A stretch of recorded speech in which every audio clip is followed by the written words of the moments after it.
I was preaching years ago, and a man of God preached before me, and he shared a story that I found very, very powerful. Pay attention to the story. This is what he said: that there was a senior advocate, I think in this country or so, or around the world, very senior legal practitioner, very wealthy, very successful, influential, one whose name is a key. You know, names can be two things: keys or padlocks. But this one, his name is a key. And there was this young lawyer who had tried to set up his firm. It failed. Very sincere, smart gentleman. Watch this. And he was really frustrated, and he went to God in prayer and said, Lord, change my life. Things have to change.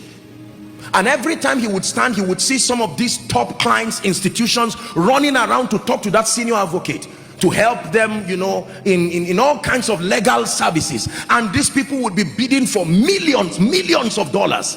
And that gentleman felt life was so unfair.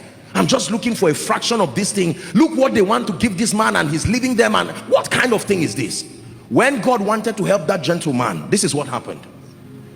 In the presence, I think they were at a conference, and there were several people, businessmen, billionaires, other lawyers, the captains of industry.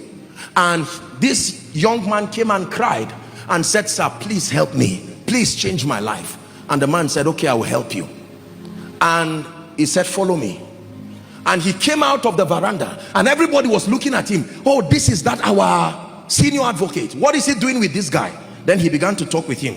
So how are you? How is your wife? I said, sir, that's not the issue. He said, just talk to me. And they were walking together. How are you? Are you eating well? Are you taking care? And he was angry. He was saying, sir, the issue is that I'm hungry. And the man said he walked with him. And when he walked with him, he got into his office and said, if you still fail, don't come to my office again. Listen. Do you know what he was doing?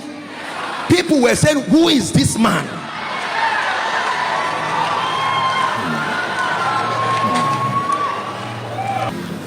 The gentleman came out, true story. He was about to look for a bike to go home, and someone stopped him and said, sorry, I saw you with this man. Listen. He did not even ask him if he was ill. He said, sorry, we've been trying to get him to negotiate a deal for us, but our rate, can we work with you? And he mentioned a rate that was a breakthrough, and the gentleman was wise to compose himself. Listen, true story. The moment he did that, God granted him grace, called some of his partners and worked together, and within a year this gentleman got a gift and went back to the office of that senior advocate. He knelt down and said, thank you for changing my life. Then the senior advocate asked him, he said, do you know what happened to you? That's what I'm interested in. Keep your gift. You have to study what happened to you so that you will use it on others too. Favor is when an individual invests his credibility on you. Listen carefully. Who likes you in this kingdom matters. For many of us, we live in a world where the only thing we know is money.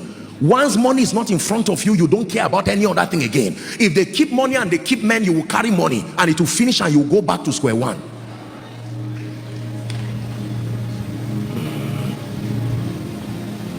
There are 7 currencies that we use to purchase realities in this kingdom. Everything is bought. There are 7 currencies. The least of them is money. I pray for you, Koinonia, from the depth of my heart. May you never be so poor that the only thing you have is money.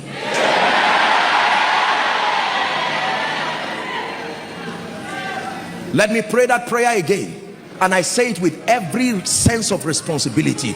May you never be so poor that the only thing you have is money in your ATM.